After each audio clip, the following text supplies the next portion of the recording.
Argentina की celebration तो भाईजान ख़त्म होने का नाम ही नहीं ले रही है। हर मैच के बाद वो इकट्ठे हो जाते हैं अपने फैंस के सामने और अपनी वर्ल्ड कप की जो जीत है उसको सेलिब्रेट करते हैं। अ, मैंने वैसे और भी बहुत सारे वर्ल्ड कप देखे इससे पहले। स्पेन भी जीता, जर्मनी भी जीता, इटली भी जीता, लेकिन इतनी ज़्यादा सेलिब्रेशंस कभी नहीं मैंने देखी। और बहुत सारे anti Messi, anti Argentina fans जो हैं वो यही कह रहे हैं कि भाई ऐसा भी क्या हो गया कि इनकी सेलिब्रेशन रुकने का नाम ही नहीं ले रही और ये सेलिब्रेट करते ही जा रहे हैं, करते ही जा रहे हैं। और अर्जेंटीना नेशन को आप देखें अगर, तो उनके लिए ये वर्ल्ड कप कितना इम्पोर्टेंट था।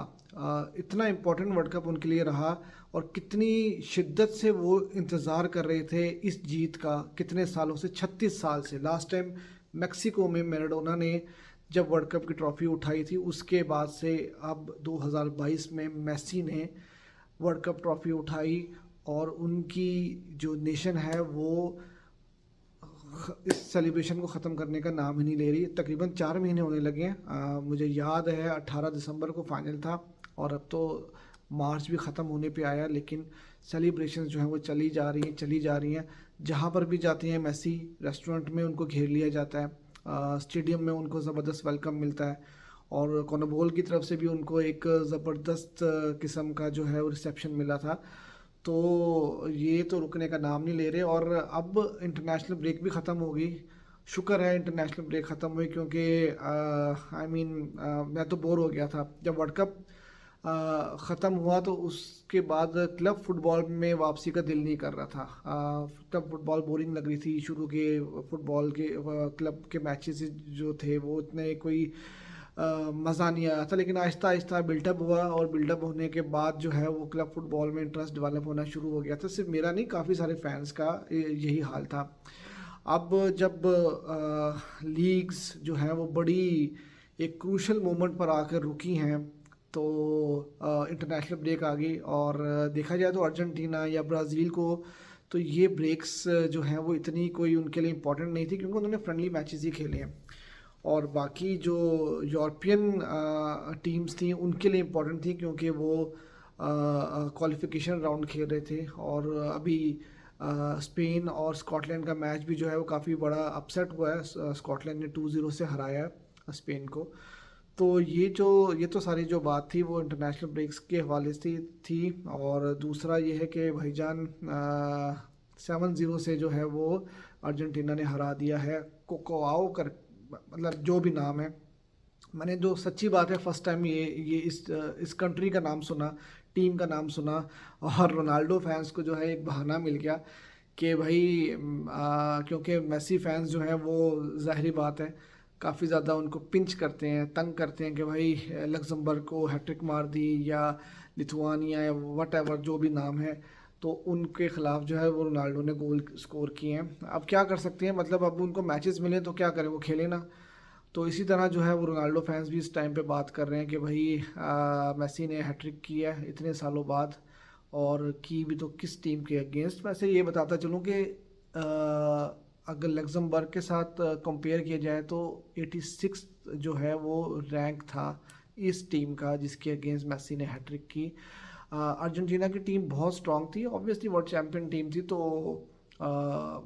इस टीम के लिए तो काफ़ी ज़्यादा स्ट्रांग थी। 7-0 से हराया और अर्जेंटीना ने आलमोस्ट लगभग सेम टीम ही खिलाई थी जो वर्ल्ड कप फाइनल में खेली थी, जो वर्ल्ड कप में खेली थी। कोई ज़्यादा चेंजेस नहीं थे और अर्जेंटीना ने बहुत इजीली जो है वो ये मैच जीता। जो इम्पोर्टेंट चीज़ थी वो मेसी की हैट्रिक थी। मेसी को एक पेनल्टी भी मिली, जो कि मेसी ने डी मारिया को जो है वो अलाउ किया वो पेनल्टी लेने के लिए, और उस पर उन्होंने गोल भी किया।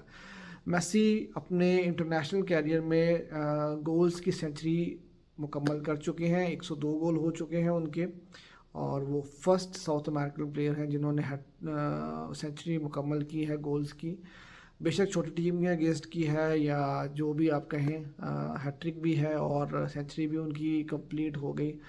और मेसी जो है वो जो उनसे इस पूरे प्रोसेस में, ये जो इंटरनेशनल ब्रेक थी उसमें जहाँ जहाँ पर भी वो सेलिब्रेशन के लिए गए तो उनसे यही पूछा गया कि भाई आप कितना खेलेंगे। और कितनी देर तक आप टीम को रिप्रेजेंट करेंगे। तो वो कह रहे हैं कि I am enjoying my football. तो आई थिंक मेसी जो है वो शायद कोपा अमेरिका तो खेलेंगे ही खेलेंगे, उसके बाद देखते हैं कि वो अगले वर्ल्ड कप के बारे में क्या सोचते हैं। आई नो कि उनकी एज जो है वो 39 हो जाएगी उस वर्ल्ड कप तक, तो उस वक्त फिज़िकली वो उतने अफेक्टिव रहेंगे कि नहीं रहेंगे। तो ये तो था अर्जेंटीना और मेसी के हवाले से। दूसरा ये कि इंटरनेशनल ब्रेक जो है वो ख़त्म हुई और अब क्लब फुटबॉल जो है वो वापस आ रही है, और बहुत एक्साइटिंग क्लब फुटबॉल जो है वो वापस आ रही है, क्योंकि जैसे कि हमें पता है कि आपकी जो प्रीमियर लीग है वो बहुत फंस फंस के चल रही है, क्योंकि आर्सेनल जो है वो गिव अप नहीं कर रही, और मैनचेस्टर सिटी जो है वो उनको फुली चेज़ कर रही है कि वो किसी तरह से पॉइंट्स ड्रॉप करें और ये अपना गैप क्लोज करें पॉइंट्स टेबल पर। लेकिन ऐसा आर्सेनल जो है वो पिछले 2-3 मैचेस में वो इस तरह हुआ कि मैच ड्रॉ होते होते, मैच हारते हारते वो वापस आ जाती है, और ज़बरदस्त किस्म का उन लोगों का जो है वो इस टाइम पे वो परफॉर्म कर रहे हैं और गिव अप बिल्कुल भी नहीं कर रहे, क्योंकि 20 साल बाद उनके पास भी एक मौका लगा है। इसी तरह सीरिया ए में अगर हम चले जाएं तो आई थिंक वो लीग तो ऑलमोस्ट फिनिश हो चुकी है। नपोली वो तो इजीली वो अब, क्योंकि इतनी लीड है उनके पास, बहुत कंफर्टेबल पोजीशन पर है वो।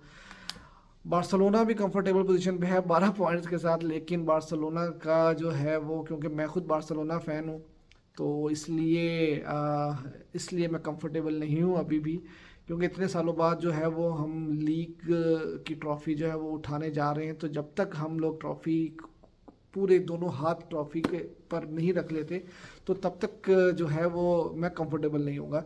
लेकिन हेल्दी लीड के साथ है बार्सिलोना, कंफर्टेबल पोजीशन पे ज़रूर है, और बार्सिलोना जो है वो उनको अब बाकी 8 मैच जो है वो कम से कम वो जीतने हैं, अगर रियल मैड्रिड जो है वो पॉइंट लूज़ नहीं करती। दूसरा उसके बाद हम बात करते हैं बुंडेसलीगा के ऊपर। वहाँ पे बहुत कुछ हो चुका है रिसेंटली। हमें पता है कि बायर्न ने जो है वो कोच भी चेंज कर दिया इंटरनेशनल ब्रेक में, और बहुत ज़्यादा शॉकिंग था।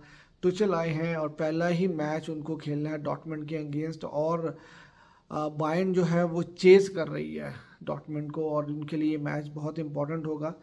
अगर डॉर्टमुंड को नहीं हरा पाए और अगर लीग हार गए, क्योंकि देखा जाए तो नगल्समैन जो है वो इतना बुरा नहीं कर रहे थे, लीग में सेकंड पोजीशन पे थे, लेकिन वो चेज़ कर सकते थे डॉर्टमुंड को, और उसके बाद चैंपियंस लीग में भी वो एक अच्छी पोजीशन पर थे।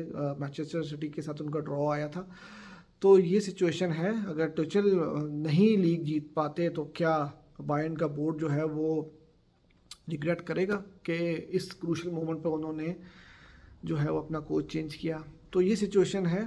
तो बाकी जो है वो क्लब फुटबॉल वापस आ रही है, और क्लब फुटबॉल की वापसी से पहले भी एक वीडियो बनाएंगे और उस पर बात